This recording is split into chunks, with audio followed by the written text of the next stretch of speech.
علامہ اقبال علیہ رحمہ فرماتے ہیں کہ میں گھر آیا اور ہمارے گھر کے سامنے ایک سائل کھڑا تھا.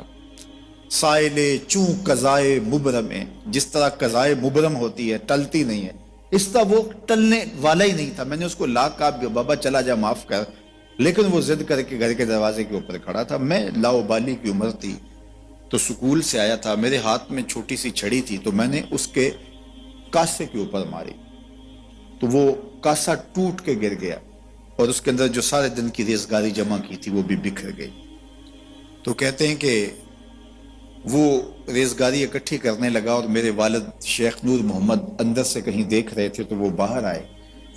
انہوں نے وہ ریزگاری اکٹھی کر کے اس کو دی اور اس کو اور پیسے دیے اور اس سے معذرت کی اور اس کو رخصت کیا اور مجھے بازو سے پکڑ کے اندر لے گئے. اقبال کہتے ہیں میں نے ساری زندگی اپنے والد گرامی کو یوں بلک بلک کے روتے نہیں دیکھا تھا.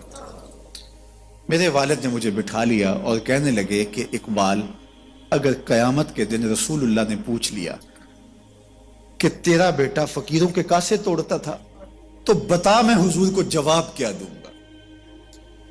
تو کہتے ہیں کہ بس وہی لمحہ میری تربیت کا تھا. بلکہ اقبال پھر ساری زندگی کہا کرتے تھے نام تو از پدر آموختم، حضور آپ کا نام، آپ کی محبت میں نے اپنے باپ سے سیکھی. یعنی حضور کا سامنا کیسے کروں گا؟ اور پھر یہ اقبال کے کلام میں آخر تک یہ چیز آتی ہے کہ کیسے حضور کا سامنا ہوگا.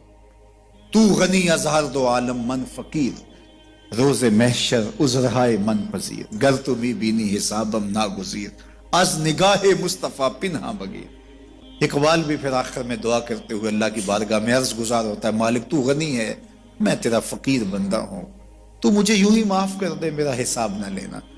لیکن اگر میرا حساب لینا بڑا ضروری بھی ہوا تو یہ مہربانی کرنا حضور کے سامنے نہ لینا، میں حضور کو کیا منہ دکھاؤں گا. تو یہ فکر ملی کہاں سے؟ یہ باپ کی تربیت سے ملی، یہ ماں کی آغوش سے ملی. تو یہ ماں باپ کی ذمہ داری ہے کہ بیٹا جب کسی کا دل توڑے، جب کسی سے زیادتی کرے تو باپ وہی اس کا راستہ روکے.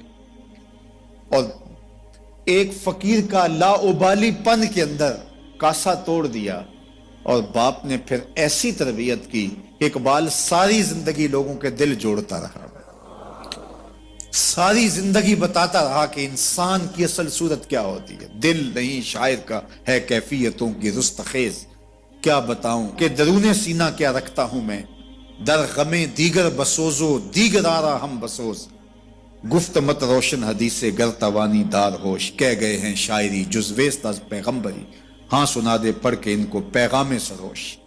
وہ کہتا ہے دوسروں کے غم میں جلنا اور پھر اس غم کو جہان میں پھیلا دینا، اسی کا نام شاعری ہے.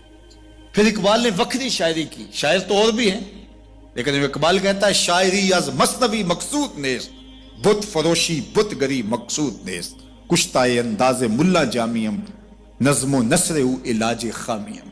وہ کہتا ہے کہ میں یہ بت نہیں بنا رہا کہ یہ غزلیں تراش کے اور یہ نظمیں تراش کے لوگوں سے داد وصول کرو، بلکہ کسی نے اقبال کو کہا یار کوئی غزل تو سناؤ، تو اقبال رو پڑا، کہا حضور میں اپنے شعروں کی داد قیامت کے دن آپ سے ہی لوں گا. یارا مرا غزل خانے شمردن، یاروں نے تو مجھے غزل خان سمجھ لیا، میرا تو مقصد ہی اور ہے. بلکہ ان شعراء پہ تنقید اقبال نے کی، عشق و مستی کا جنازہ ہے تخیل ان کا، ان کے اندیشہ تاریخ میں قوموں کے مزار، چشم آدم سے چھپاتے ہیں مقامات بلند، کرتے ہیں روح کو خوابیدہ بدن کو بیدار. ہند کے شاعر و صورت گر و افسانہ نویس، آہ بیچاروں کے اعصاب پہ عورت ہے سوار. ہر وقت لب و رخسار کے تذکرے، ہر وقت نشیلی آنکھوں کی کہانیاں، ہر وقت قد رانا کی باتیں. کہا تم اس خول سے نکل ہی نہیں رہے، تمہاری شاعری صرف ایک عورت کے گرد گھوم رہی ہے، جس نے اس کو تخلیق کیا اس خالق کے جلوے بھی تو دیکھو نا. تو اقبال پھر اقبال بنتا ہے اور اس کو یہ شعور، یہ آگہی، یہ نور ملتا کہاں سے ہے؟ یہ باپ سکھاتا ہے. باپ کے بعد پھر مولوی میر حسن ملتا ہے جو استاد اقبال کو اقبال بنا دیتا ہے. تو یہ ماحول انسان کو سکھاتا ہے. تو میں اور آپ دیکھیں کہ ہم اپنی اولاد کو کیا دے رہے ہیں.